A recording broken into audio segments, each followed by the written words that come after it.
On paper, it didn't seem like a case that would be worth anywhere near $1.75 million.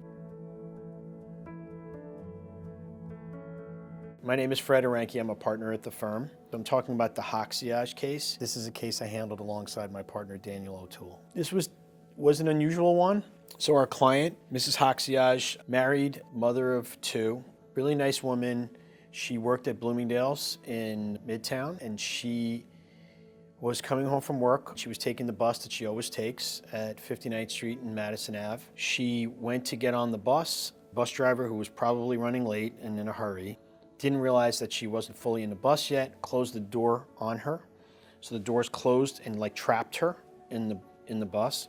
She was trying to wriggle herself out from being stuck in the doors, and eventually pried herself loose and fell backwards and hit her head on the street, hit her body and her head on the street, and briefly lost consciousness.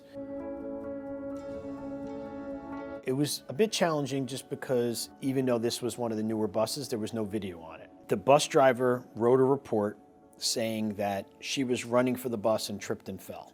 But then when I took his deposition, he told a different story. He basically said, oh, I never saw her before the accident. He said he turned, pressed the button, closed the door, then heard somebody yelling, and then looked, opened the door, and saw her laying on the ground, which completely contradicted his written statement where he said she was running for the bus and she fell. So that discrepancy was very good for us because it destroyed his credibility. When I pushed him on it, he was all over the place. After that, after we went through discovery, they basically weren't really fighting us on the liability part of the case, because it's negligence to close the door on somebody. You know, you need to make sure all your passengers are on, and then you close the door and then you start moving the bus. This was a difficult one from an injury standpoint because her injuries were mostly soft tissue injuries of her neck and her back.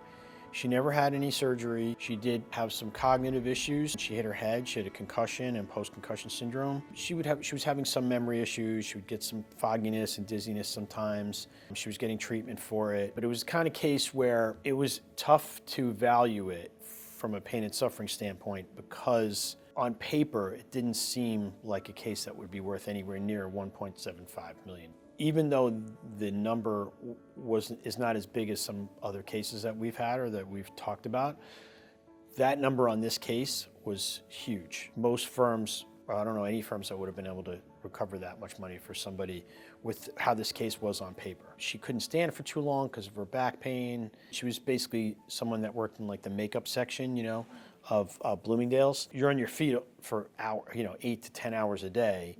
That's not something you can do if you're having real back and neck pain and headaches. She's kind of a stoic person, pretty tough woman. When I prepped her for her deposition, I told her, I said, look, somebody's looking at this on paper, they're gonna think she really didn't get hurt that badly. I said, so it's gonna be up to you to tell the defense attorney during your deposition how this accident's affected your life, how it's affected your relationship with your husband, with your kids, how it makes you feel that you can't work. Once we got through that tough exterior of hers, she was a much more effective witness. She broke down and cried during her deposition a few times, and that really showed the defense, you need to look past what's on the page and see how this is affecting her, and how a jury would really sympathize with her and want to reward her for that.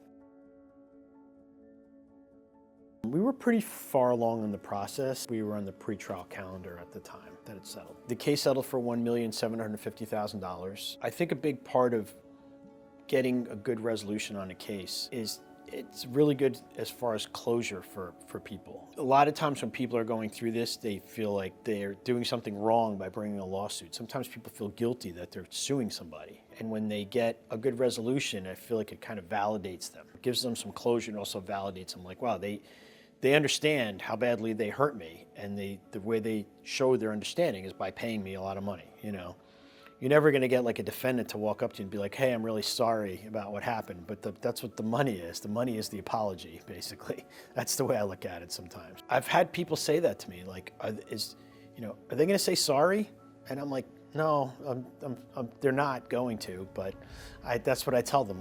Them settling the case and paying us is them basically their form of an apology. That's the best we're gonna do.